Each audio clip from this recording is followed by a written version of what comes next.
I'm Eric Wolf, and my experience in business peer groups has changed my life, especially my membership in Vistage, one of the world's largest CEO advisory groups.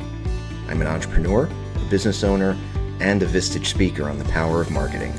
This podcast is dedicated to the people who make those experiences possible, the peer group chairs. Every episode, I interview a Vistage chair who has dedicated their time to helping entrepreneurs like me succeed.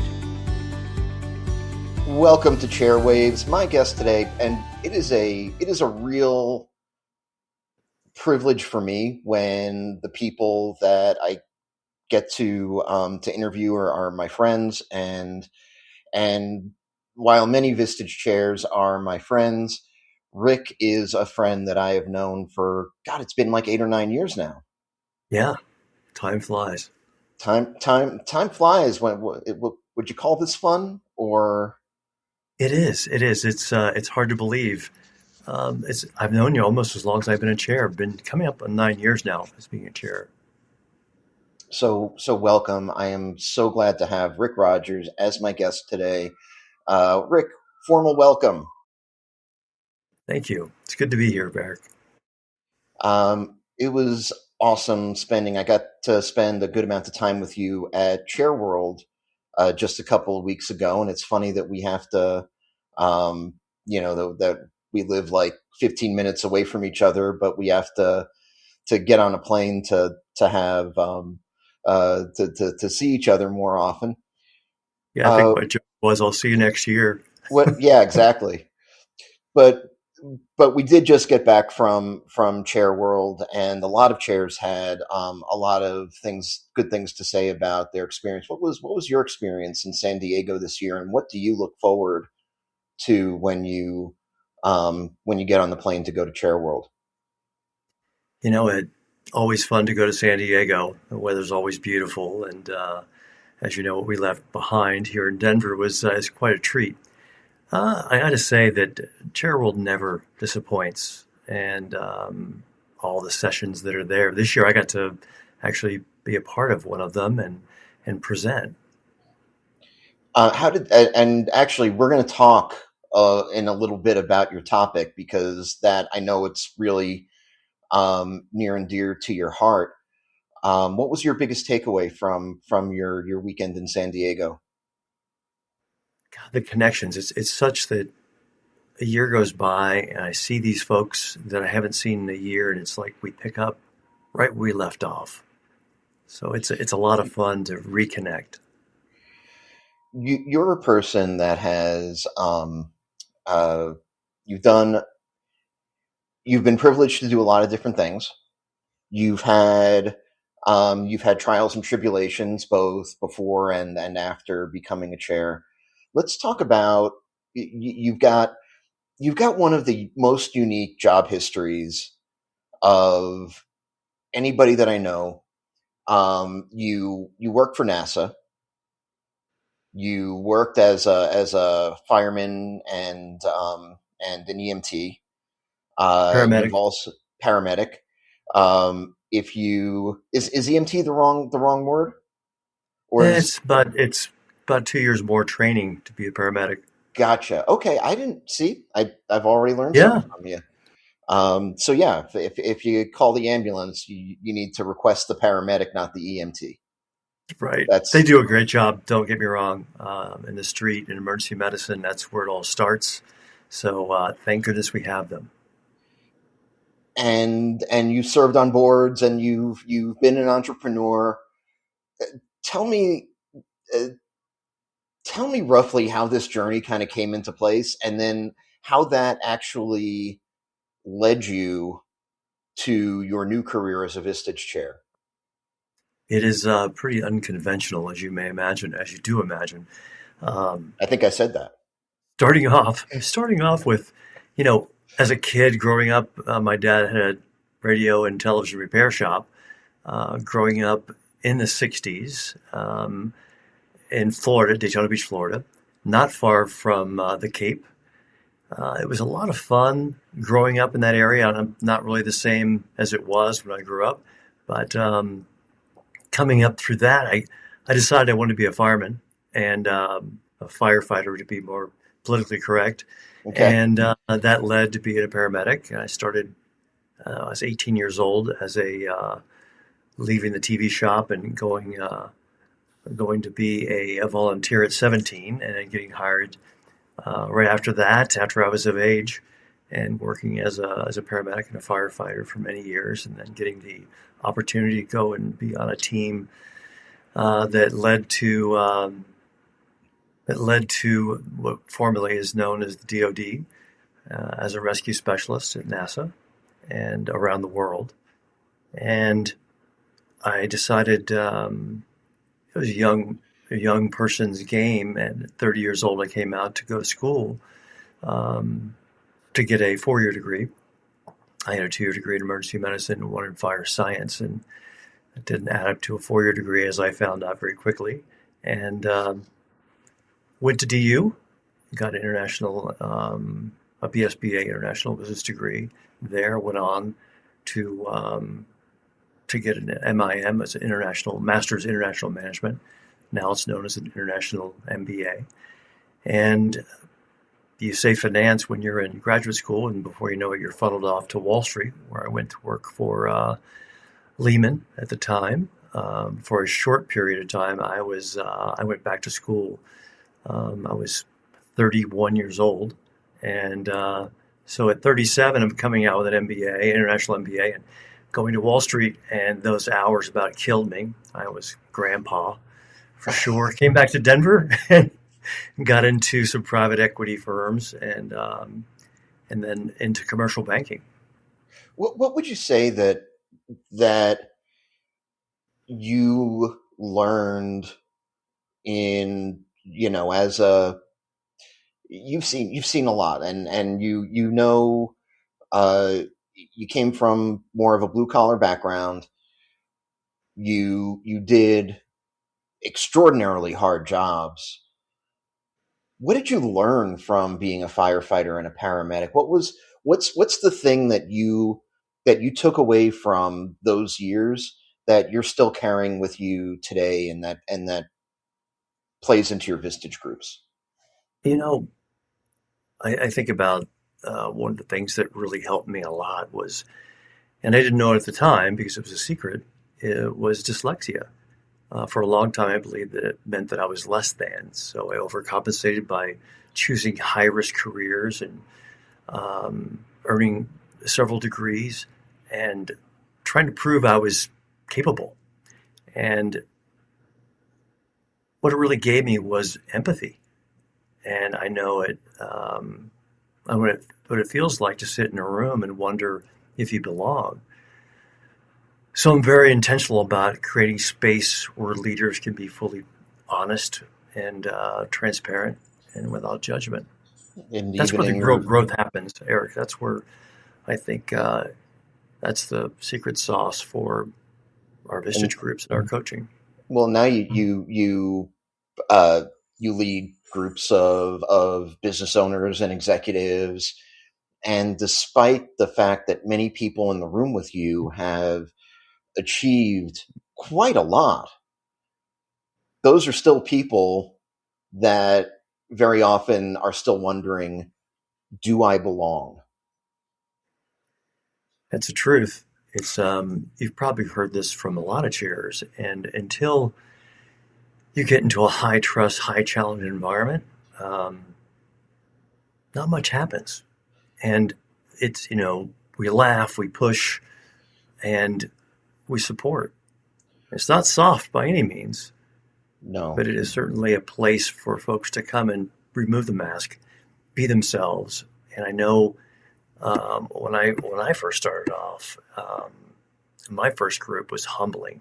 Um, I was there with accomplished leaders, and like many of them today, there's few places they can go where there's a culture of um, it's okay to say I don't know. Then it's okay to say I need help, Yes, and yeah, it's I need okay to help say I'm thinking. struggling. I, Yeah, it's I need help thinking, and very few. I mean, I should say, I've not been in any boardrooms or meetings outside of Vistage where someone's that vulnerable, where they could say, I need help, I'm struggling. Well, and in many of our professional environments, it's really not safe to tell people that you're struggling or that you're having, whether that struggle is professional or personal. So often we go into rooms and it's not okay to say, well, how's it going? The answer is, it's going great. How about you, Bob? Or what have you. You're not allowed to say, you know what, it's really rough and we've got this project and I don't know how we're going to get it over the finish line.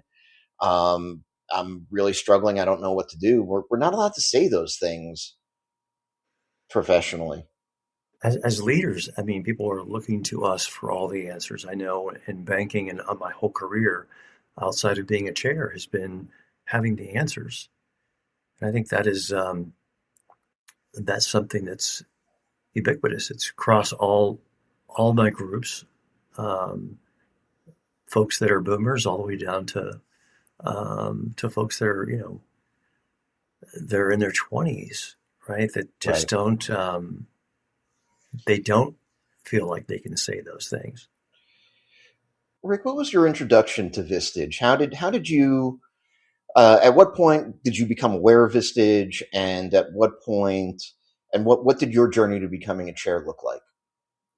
I joined Vistage back in the 90s, back when it was called TEC. It Mm-hmm. was the executive council. It was confusing, I should say, for most folks. They didn't understand when you said tech. Right. And I was running a bank, and leadership was lonely. And someone invited me, another executive invited me and said, hey, you should check out this group. And Eric, I got to tell you, I had my MBA, and I thought I knew it all. I was a bit arrogant. And the first time I sat in that room where I could be completely honest with no judgment, it changed my life. And that perspective made me better. How long were you a member? 3 years. Okay. And And then then and I then moved on. I moved on and thought I was going to retire for the first time from banking and had an exit. And I traveled around for about 6 years or so. And then I got a call from Vistage in corporate in San Diego asking me about how I like being a Vistage member, and I'm like, hey, thanks for calling me. It was, I'm flattered. I'm not in that position anymore to be a member. And they said, oh, we don't want you to be a member. We want you to come and join us and work with us. And at first, I was like, nope. The bar is pretty high, and I thought, no way, I was going to fit that bill. And they said, come on out. We have an academy coming up, and we'd like you to join us. So I did, and just fell in love with it. what was the thing that told you that, okay, I'm home? There was an exercise and in academy, and we had about 60 some odd people in the class, and they were holding those classes in person at the time. And Mm-hmm. this was 2017, I believe it was, and I was standing next to a poster with a marker in my hand, next to one of the fears, and the fear of being wrong was one of them, and the rest of the class was at the other three positions in the room with their posters with writing all over them. And it became my turn to speak. And they're like, you didn't write much on the board. And I had to come clean at that point because I had never told anybody outside of my family that I had dyslexia. As you can imagine, being in banking, that may give people a pause. And just the misunderstanding. People don't know a lot about dyslexia and would think that maybe I shouldn't be a banker. This is the first time in my life that I could then say, and I was apprehensive. Believe me, I thought maybe it was over for me as a chair if I was going to become a chair by admitting that I had dyslexia, and that the last thing I would want to do is write anything that I could misspell on the board. Mhm. And I was quickly absorbed into the culture. No one cared. And I knew then that I could be completely honest. That was the make it or break it moment for me. That if I said this and it was met with any resistance, it was like, maybe this isn't the right place for me.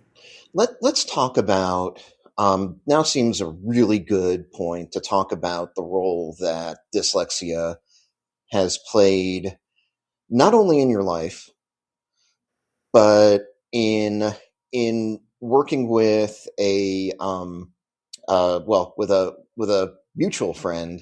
You discovered that not only is has dyslexia been important to you, but it's an important part of your mission now, and it's the topic that you spoke about at Chair World. And tell, and certainly you have a lot of degrees for a person that has what many would consider a, significant uh, uh, issue with traditional learning. So I would love if you would tell me about that journey and what it has, and how it's transformed into this positive driving force in your life. I didn't know it until I was 35 years old, my last year at DU. Um, Russian was my international language, and I was getting above a 3.5 in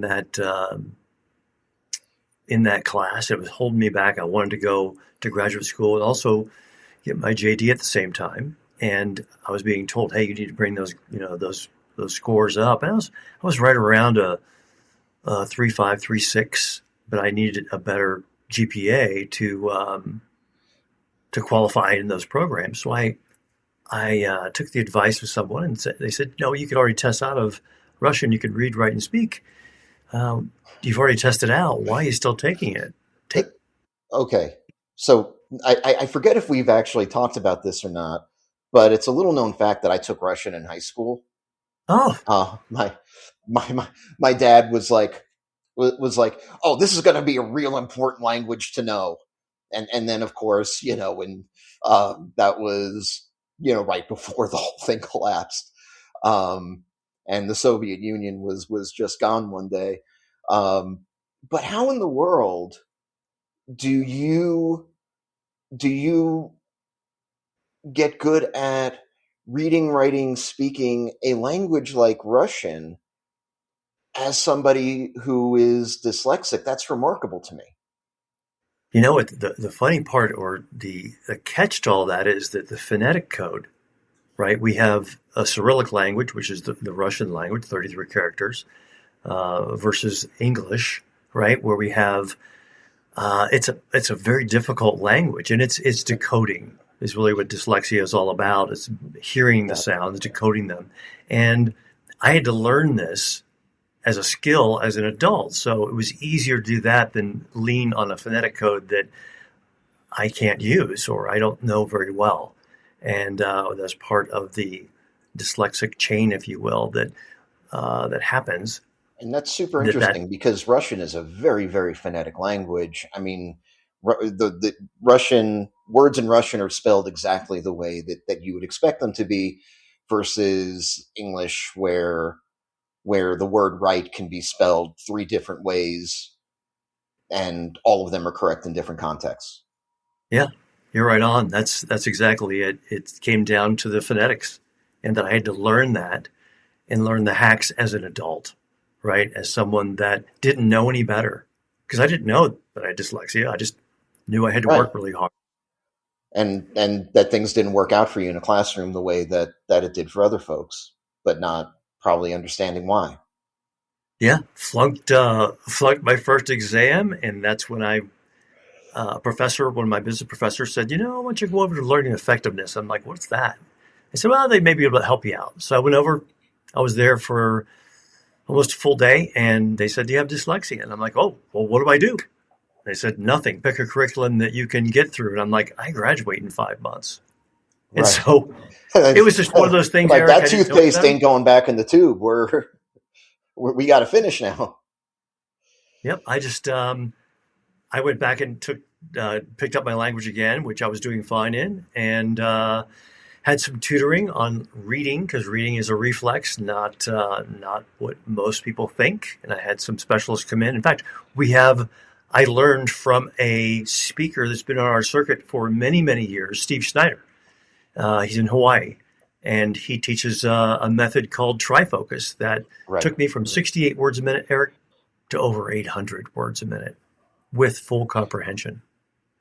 And that's remarkable, and he's a remarkable guy as well, by the way. So, how did you go from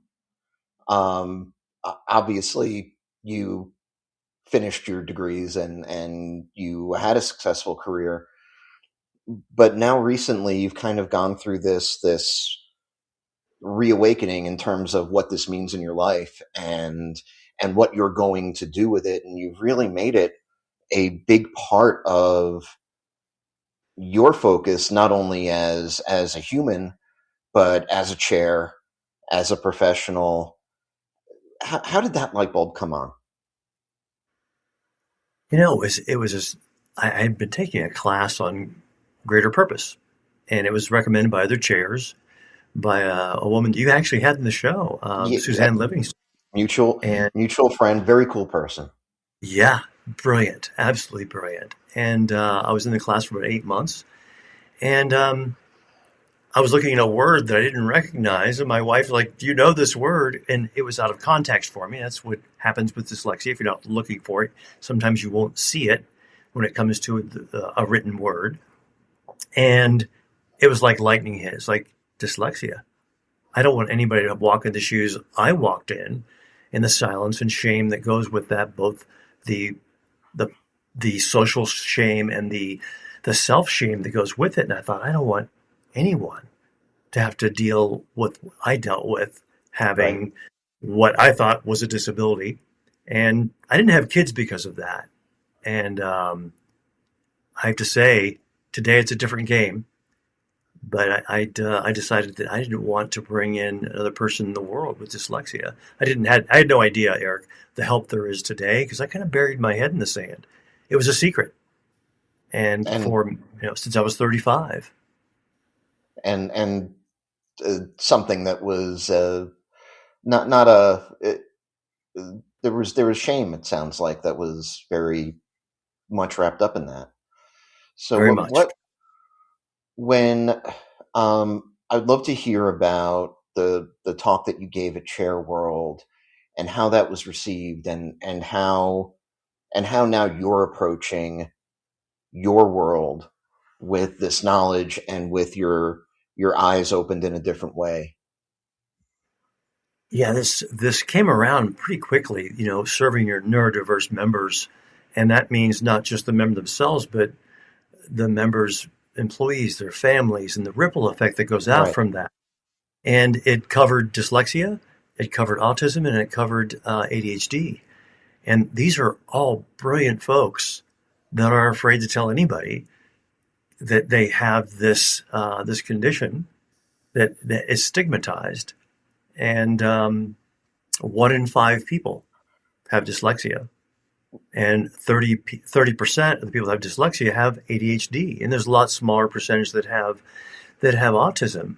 But these folks are absolutely brilliant, and they're either being self-selecting of um, out of corporate America, or they're being selected out through the funnels that are in place.